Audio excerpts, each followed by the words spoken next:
Fasting isn't about starving. It's about resetting. We'll break down the science of fasting, the risks, the strategies, and how to do it right without wrecking your hormones. Fasting doesn't just help you lose weight, it protects the weight you want to keep.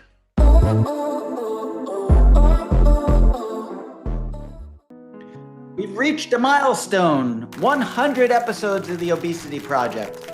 100 episodes of cutting through myths, getting to the root, and challenging everything you thought you knew about weight, about health, and metabolism. And today we're kicking off an even newer chapter, the Fasting and Health series. Over the next 10 episodes, we'll break down the science of fasting, the risks, the strategies, and how to do it right without wrecking your hormones. So let's start with the basics. What actually happens to your body when you stop eating? So this is phase one, that 0 to 12 hour time frame. So primarily what happens is insulin drops. So your last meal finishes digesting, blood sugar begins to fall, and insulin, the fat storage hormone, starts to drop. In the New England Journal of Medicine in 2019, they demonstrated that even short-term fasting improves insulin sensitivity. So this is the metabolic doorway to fat burning. You're not starving, you're literally shifting gears, utilizing another form of energy than what you're getting when you're eating. So phase two, which is the 12 to 18 hour mark, fat burning mode becomes activated. So it's during this phase that your body actually starts breaking down stored fat for fuel. It's a process called lipolysis or metabolizing your fat stores for energy. There was a study in Cell Metabolism in 2014 that showed that fasting ramps up fatty acid oxidation or burning fat for fuel and ketone production. Ketones are a key ingredient, a key energy source that we're going to talk about much more in fasting and in ketogenic diets as well. So think of it like switching from gas to electric, but the fuel is literally your body fat. Now in phase three, which is the 18 to 24 hour mark, autophagy begins. And here's where fasting becomes healing. So autophagy is the process of your cells cleaning house. Damaged proteins and weak cells get recycled and replaced with new. So in Nature in 2018, they showed that fasting induced autophagy and it protects against inflammation and aging.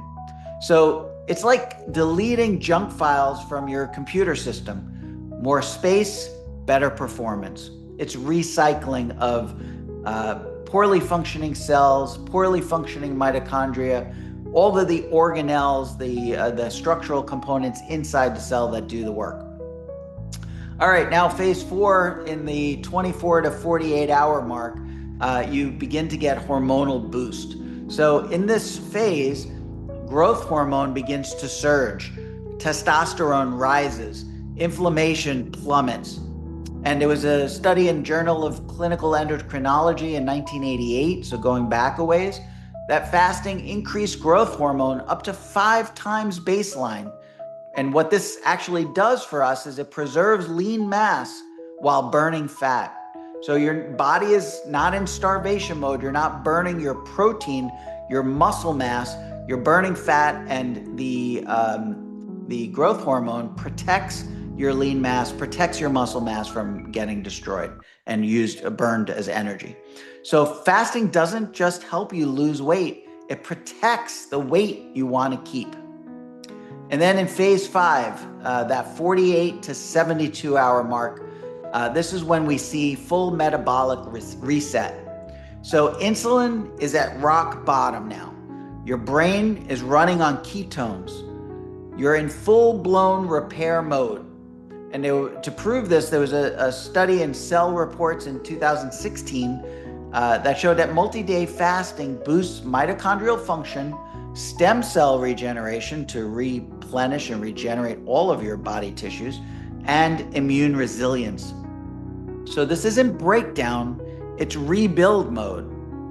So this has been episode 100 of the Obesity Project. Fasting benefits, what happens to your body, what actually happens, not what people say is happening.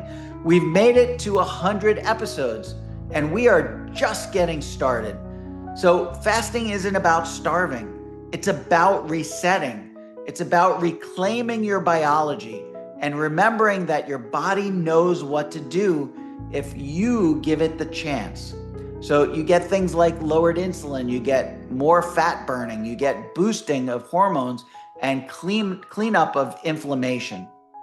And we're just on day one of this fasting and health series. So don't forget, here on the Obesity Project, we're cutting through the myths, getting to the root.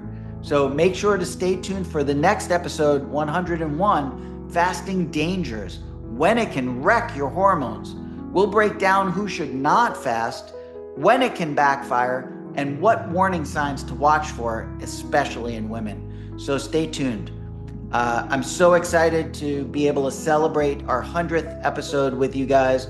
Everybody that's been here since the beginning, thank you so much for watching. And I appreciate your attention. Hit that subscribe button, hit that bell notification, like, share, and comment as always. And once again, I can't thank you enough for following me on this journey. We're going to continue to bring you great information, education, and help you lose that stubborn body fat, teach you about fasting, teach you about ketogenic diets, teach you about so much when it comes to metabolism. And we'll see you in the next video. Thanks so much for watching.